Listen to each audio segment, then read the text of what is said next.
Il y a beaucoup de discussions aujourd'hui par rapport à qui est Jésus, par rapport à les religions dans le monde. Et il y a beaucoup de personnes qui ne connaissent pas réellement et qui ne comprennent pas qui est Jésus. Pourquoi est-ce que ce nom a tellement marqué la planète Terre en entier? Parce qu'on ne peut pas se le cacher, même pour nous ici, et ben, partout dans le monde entier, si je peux dire quasiment. On connaît les dates, les années. On est dans l'an 2016 après Jésus-Christ. Et puis, il a tellement laissé une marque, Jésus, lorsqu'il est venu sur la terre. Et il y a beaucoup de gens qui ne comprennent pas réellement qui est Jésus. Et aujourd'hui, ce qu'on veut faire, c'est regarder dans la Bible qui est Jésus. Qu'est-ce que la Bible nous dit par rapport à Jésus? Parce que si vous me regardez aujourd'hui et vous ne le connaissez pas, peut-être que vous avez entendu parler de lui, peut-être que vous avez entendu des messages, vous êtes allé à l'église, mais d'une façon vraiment, si je peux dire, plus religieuse, parce que vos parents vous apportaient ou peu importe la raison. Aujourd'hui, on va regarder qui est Jésus réellement selon la Bible. Et on va regarder dans un livre de la Bible qui s'appelle Colossiens. C'est-à-dire, il y a un homme qui s'appelait Paul qui a écrit une lettre à la ville de Colosse à l'époque. Et c'est pour ça qu'on va lire la lettre qu'il leur a écrite. Et on va lire de les versets 12 au verset 15. Colossiens 1, versets 12 à 15. Il nous dit « Rendez grâce au Père qui vous a rendu capable d'avoir part à l'héritage des saints dans la lumière. » Et pour beaucoup de personnes qui regardaient cette vidéo, vous ne comprenez peut-être pas ce qui a été dit ici. On va continuer à lire. Au verset 13, il nous dit qu'il nous a délivrés de la puissance des ténèbres et nous a transportés dans le royaume du Fils de son amour, en qui nous avons la rédemption, la rémission des péchés. Et il y a beaucoup de gens qui comprennent que Jésus est venu ici sur terre pour pardonner les péchés de tous les hommes, et on va en reparler. Et au verset 15, ça nous dit « Il est l'image du Dieu invisible, le premier-né de toute la création. » C'est-à-dire, Jésus est l'image du Dieu invisible. Le Dieu que beaucoup de gens vont dire « Mais Dieu, ils vont prier le soir dans leur lit, ils vont fermer les yeux et ils ne veulent pas que trop les personnes les entendent, même parfois les conjoints, les conjointes. Ils ne veulent pas qu'ils entendent l'autre prier. » Mais Dieu, il y a beaucoup de gens qui comprennent qu'il y a un Dieu qui est là. Il y a une création ici. Nous faisons partie sur la planète Terre. Les systèmes solaires, c'est une création. Et Dieu, le créateur de toutes ces choses-là, a envoyé Jésus sur la Terre pour nous démontrer qui il est réellement. Ça nous dit ici que Jésus, il est l'image du Dieu invisible. Et c'est là on commence à plus réaliser qui est Dieu. Pour beaucoup de personnes, Dieu, c'est quelqu'un qui est très loin. C'est un Dieu un peu mystérieux, mystique. Ils ne comprennent pas trop c'est qui Dieu. Ils ont entendu parler de Dieu par leurs parents, leurs grands-parents, mais il n'y a pas une véritable connaissance, une compréhension de qui est Dieu.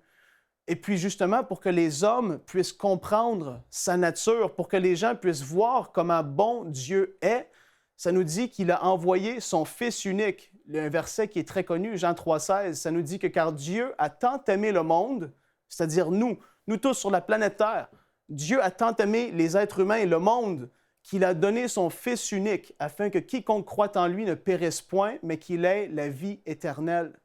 Et Dieu a envoyé son Fils Jésus sur la terre pour nous montrer qui il est, lui, le Dieu qu'on ne peut pas voir de nos yeux présentement.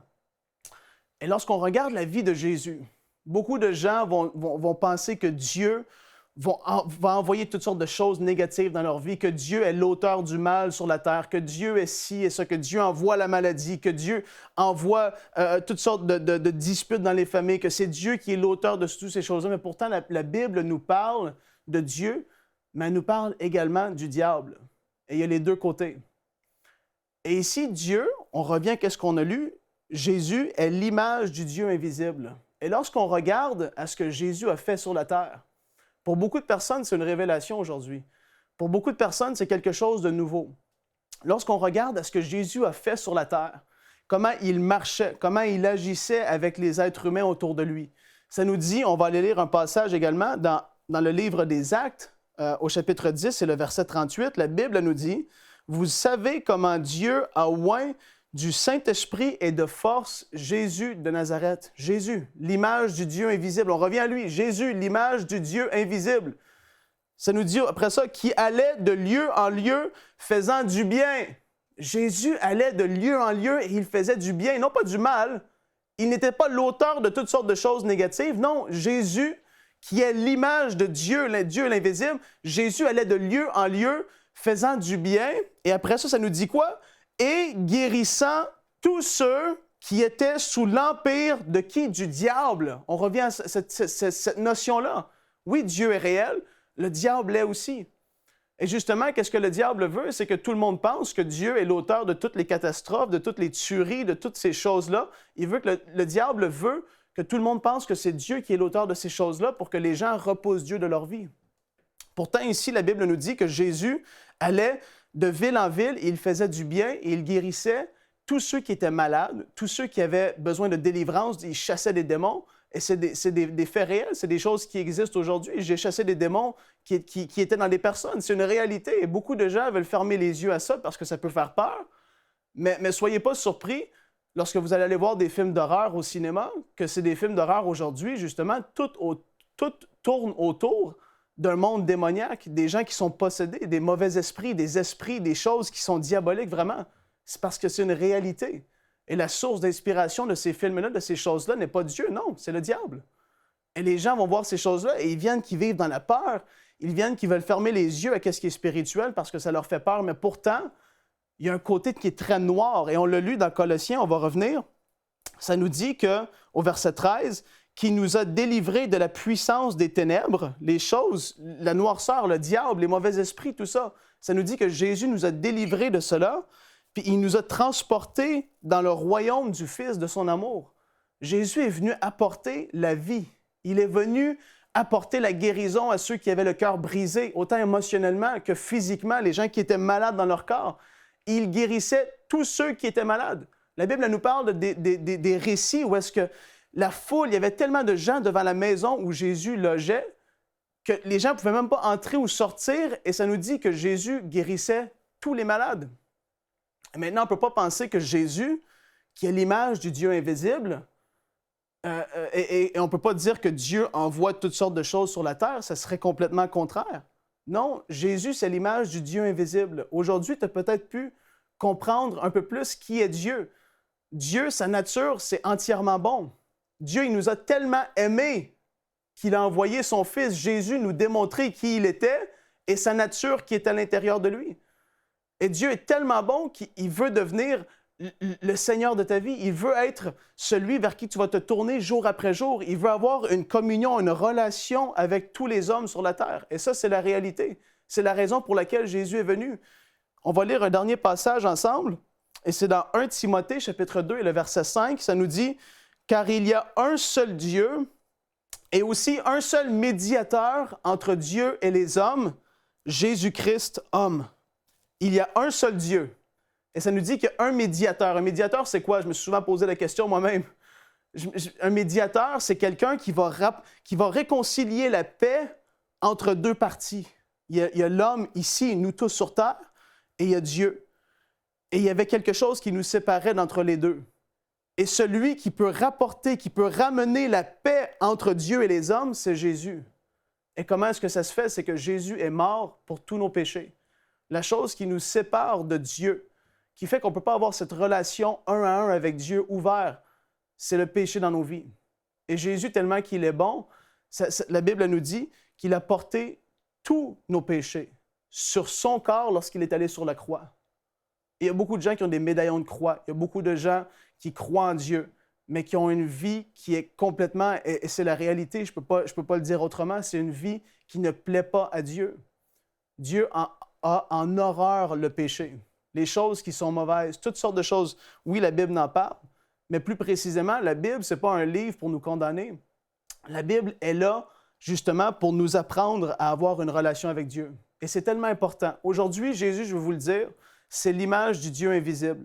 C'est Dieu lui-même qui est venu sur la terre. Jésus, c'est Dieu lui-même qui est venu marcher sur la terre parmi nous, qui nous a tellement aimés, qui a démontré qu'il nulle part est-ce qu'il faisait du mal à qui que ce soit, mais il apportait toujours la solution à toutes sortes de problèmes. Il était toujours la solution. Et il veut être la solution dans ta vie. Tu peux seulement lui dire, tu lui dis aujourd'hui, Jésus, je ne te connaissais pas comme cela. Je ne savais pas que tu étais tellement bon, Jésus. Aujourd'hui, c'est quelque chose pour moi que j'apprends et c'est incroyable. Et je veux avoir cette relation-là avec toi, Jésus. Et si tu veux vraiment venir qu'à découvrir Jésus, et si tu veux l'avoir dans ta vie et tu es sincère, Dieu, la Bible elle nous dit que Dieu, il sonde les cœurs. Dieu, il voit réellement à l'intérieur de toi ce qui est là. Et si tu es sincère aujourd'hui, et tu veux accepter Jésus dans ta vie, tu veux que Dieu fasse partie de ta vie de tous les jours, vraiment, ben, qu'est-ce que je peux faire avec toi? C'est que je peux t'aider à prier une simple prière. Et lorsque tu la pries avec foi, c'est-à-dire que tu crois dans ce que tu dis, tu crois que Dieu existe, tu crois que Jésus est venu sur cette terre, qu'il est mort pour toi, qu'il a porté tous tes péchés, toutes les maladies, toutes les choses de ce monde qui est mauvais, Jésus les a portés sur son corps pour pas qu'on ait à prendre ceux-là sur nous. Il nous a tellement aimés qu'il est mort à notre place pour nous. Il n'y a pas de plus grande preuve d'amour que cela. Et si tu veux aujourd'hui, tu peux juste répéter après moi. Tu peux juste dire, Dieu, je te demande pardon aujourd'hui pour tous les péchés que j'ai commis. Je veux que tu fasses partie de ma vie. Je réalise, Jésus, que tu es le Fils de Dieu, que tu es mort sur la croix à ma place, que tu m'as tellement aimé, que tu as porté tous mes péchés sur toi pour pas que j'aie à souffrir. Dieu, je te demande pardon. Et au nom de Jésus, je t'invite dans ma vie aujourd'hui. Viens faire partie de ma vie à tous les jours. Je veux développer cette relation avec toi, Dieu. C'est au nom de Jésus que je t'ai prié. Amen. Si vous avez fait cette prière-là, continuez à venir sur renseigne-moi.com. Laissez-nous le savoir, puis on va pouvoir vous aider aussi à trouver une église, à vous mettre en contact avec d'autres personnes. Mais c'est tellement important de comprendre qui est Jésus réellement. Il est l'image du Dieu invisible. Il nous a montré qui était Dieu invisible, mais plus important, Jésus était Dieu lui-même. Il était Dieu qui était venu sur terre. Et continuez à rechercher, continuez à grandir et à apprendre au travers du site, et au travers des églises locales qui peuvent être près de vous et au travers de vos amis également. Soyez bénis. Pour aller plus en profondeur, vous pouvez lire et télécharger la version complète de cette pensée du jour sur le site enseigne-moi.com.